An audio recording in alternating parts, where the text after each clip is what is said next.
Here at St. Paul's, we have taken upon ourselves a theme that we're going to be touching on all year long, and that theme is our creed, what we fundamentally believe. And as promised, every second Sunday of the month, we're going to touch upon part of that creed, and to encourage all of you to be thinking about that all year long, what we believe. And maybe if you're looking for a book to read something that has to do with our creed. Maybe pick up the catechism and read the first section. The first quarter of the catechism is all based upon the creed. Maybe you could do some spiritual reading during Advent. So today I want to talk about the creed, and specifically about the part of the creed that says Jesus is true God and true man. Jesus is true God and true man. You ready for this? Like, whatever. Early, Father. Jesus is true God and true man, and that is a big deal with significant ramifications for us and for God. Jesus is true God and true man. I was thinking about God becoming one of us, and it made me think about years ago when I was living back home in Jerome. If any of you have ever driven by Jerome, you smell it before you see it. There's a lot of dairy cows there. And I worked on a dairy for a few years. And I remember at one point, thankfully it wasn't me, one of the few times, someone left one of the corral gates open. And the cows were all getting out. And they were running into the main highway right in front of the dairy. Is Bob Barton Road, this main highway, the speed limit's 55, 60 miles an hour, and all these cows are pouring onto the highway. Do you think a little panic might have set in with us? If anybody ever had animals, does that set in some panic to you? You better believe it's like all hands on deck. If we had those red lights and horns that they have like on submarines, we would have had that going, but we don't have that on a dairy farm. And we have to go out and get the cows and get them back into the corral. Someone's going to die if they hit one of these cows at 55 miles an hour. And we don't want the cows to die either. So here I am running down the highway, trying to get ahead of the cows to turn them around. And the thing is, with cows, as you're running towards them, I'm running to help them. They think I am an enemy. So they just run faster. Sometimes you as parents, when your children run and you try to chase them, they just run more. They think it's fun. It's kind of like that, but without the fun part. And I'm trying to get ahead of the cows, and everyone's working together. And it is so hard. And cows, by the way, their intelligence level is pretty low. And it was so difficult. And I can remember I was a teenager at the time thinking, if I could become a cow, they might not stop running away from me. I know that was sort of a dumb thought, but not really. Because the cows obviously were not understanding our gesture to save their life, running after them. They couldn't comprehend it. But if I could become a cow, there might be some chance that they would be less threatened by me, and I might be able to communicate to them in a way that they would understand. And I think that's, in one sense, without offending Jesus, no offense, Lord, that's what Jesus did. That's what God has done with us. When we say that God became a man, became a human, that's what he did. God became one of us. He became fully man. Fully man. So that as God pursued us, we wouldn't freak out and run away anymore. That as Jesus pursued us and tried to establish a deeper relationship with his people, he would be able to communicate with us in a way that you and I could fully understand. Isn't that beautiful, what God has done?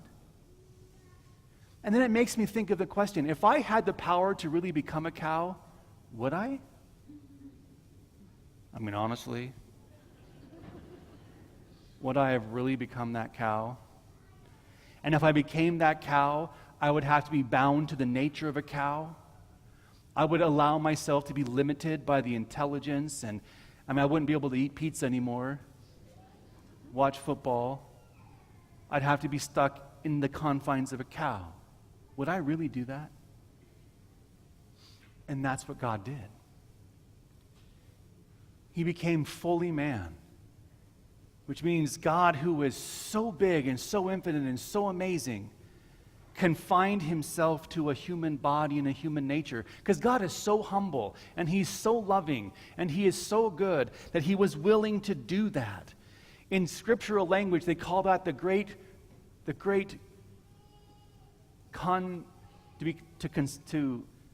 condescending. Yeah, the great condescension. I'm thinking of condensation. It's not it. When you be condescending with somebody, you're like speaking down to them. The great condescension of God is that he became a human being. That's way below the level of God.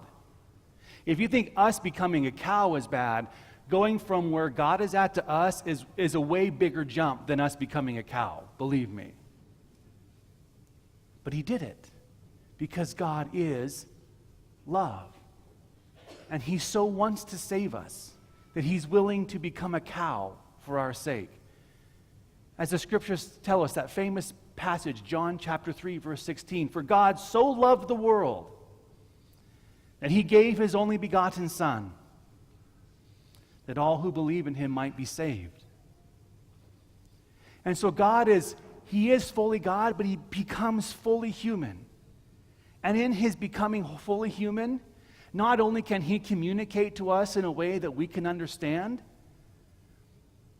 but now God is able to fully relate with us in a way that's just deep and profound. And we can relate with God in a way that's deep and profound.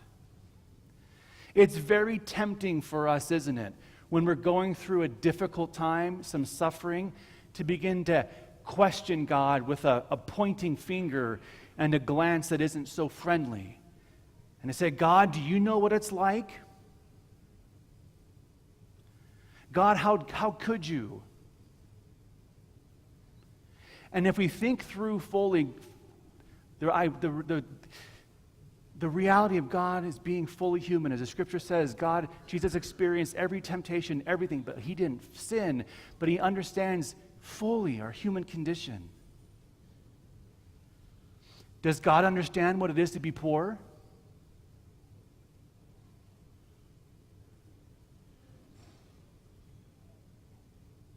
Yeah, he does, doesn't he? He was born into a very poor situation. In fact, he was even born in a cave, laid in a manger for his first crib. Any of you done that with your babies? Does he know what it's like to be rejected and his friends make fun of him? When Jesus was walking around Nazareth and he was trying to do some teaching, and they said, isn't this just the carpenter's son? Oh, come on. Of course, they all made fun of him because Jesus was that one guy who was born from that one family where they didn't do things right. That's right. She was pregnant before they were married.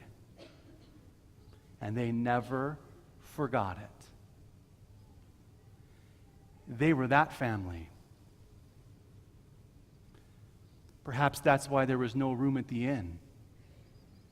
Joseph was going to the town of David for the census, so all of his family was traveling there. And yet none of his relatives had room for him. Oh, that's because they were that family. Oh, that's right. Yeah. You ever felt rejected? Ever felt like your family didn't understand you? Ever felt like you didn't belong? So does God. He gets it on the deepest level. Ever feel like you have no home? That your nation has ousted you? You're an immigrant with no place to land? Not long after Jesus was born, Mary and Joseph picked up and fled to Egypt because they were being pursued by the local government. He lived as a refugee for much of his childhood. Mary and Joseph having to squander a living in a foreign land. Wow.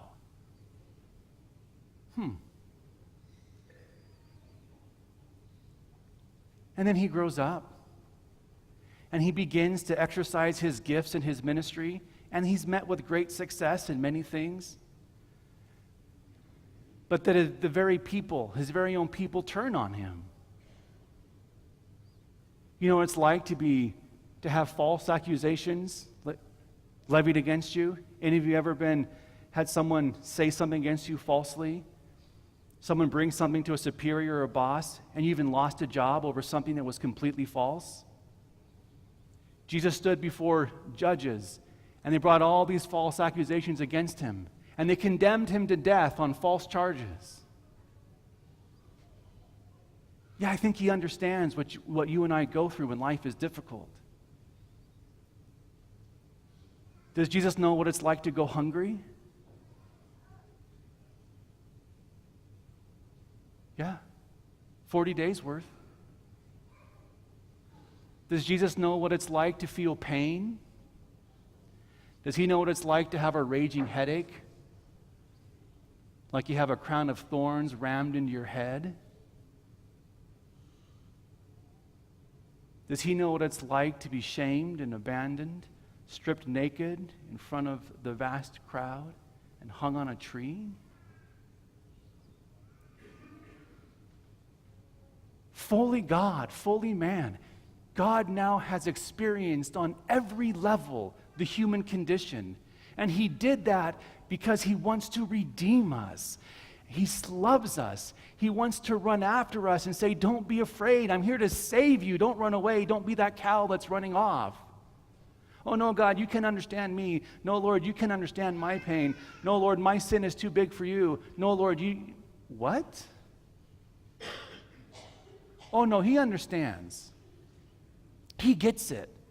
And that's what's so profound when we read the scriptures through that eye, is that whenever Jesus encounters a sinner, he's so good to them. The woman caught in adultery, so kind. Samaritan woman at the well, so loving. The good thief on the cross, today you'll be with me in paradise. Because he understands our brokenness, he understands our need for love, and he became fully man to be able to communicate that to us in a way that we can understand it and receive it. We are so blessed. I invite all of you today to take a second look at Jesus. He's incredible. He's not just some guy from 2,000 years ago who was kind of cool and did some good things. Or some martyr who died for a cause. No. He is God incarnate.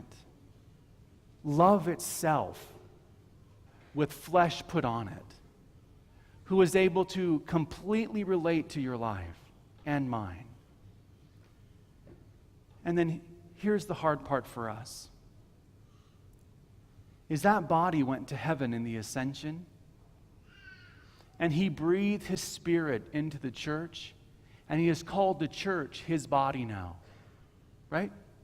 We are the body of Christ, which means now you and I have been given a great gift by receiving that spirit and a great responsibility to be like Jesus. It is us now who are to chase after those who need to be saved. It is us now who have, to use the language of St. Paul, put on Christ to go out and seek and save the lost. It is us now who are to be God incarnate. Are we not temples of the Spirit? Is God not dwelling in you and me? Is that not our language and our belief? Therefore, we are to be in the image and likeness of Jesus, out there now living like him. And just imagine if we did. Just imagine if we did live like that. Imagine if I lived like that. And sometimes I do. But a lot of times I don't. And sometimes you do. And sometimes you don't. But what if we had more sometimes we did than the sometimes we don't? That's the call of conversion. That we would have more of the sometimes we did and less of the sometimes we didn't. So today the scriptures are calling to us to breathe on that little spark of the Spirit that you have and to fan it into a great flame of love. Our world is hungry for Jesus. Our world's hungry for God, but a God who they can relate to, who they can see and touch, embrace, be fed by, nourished and cared for. And it's going to happen in and through you and me. Fully God, fully man. That changed everything. And I pray that it'll continue to change you in the best of ways and change me in the best of ways. God is so good. He loves you. He loves you. So let us, therefore, love one another in a deep way, huh?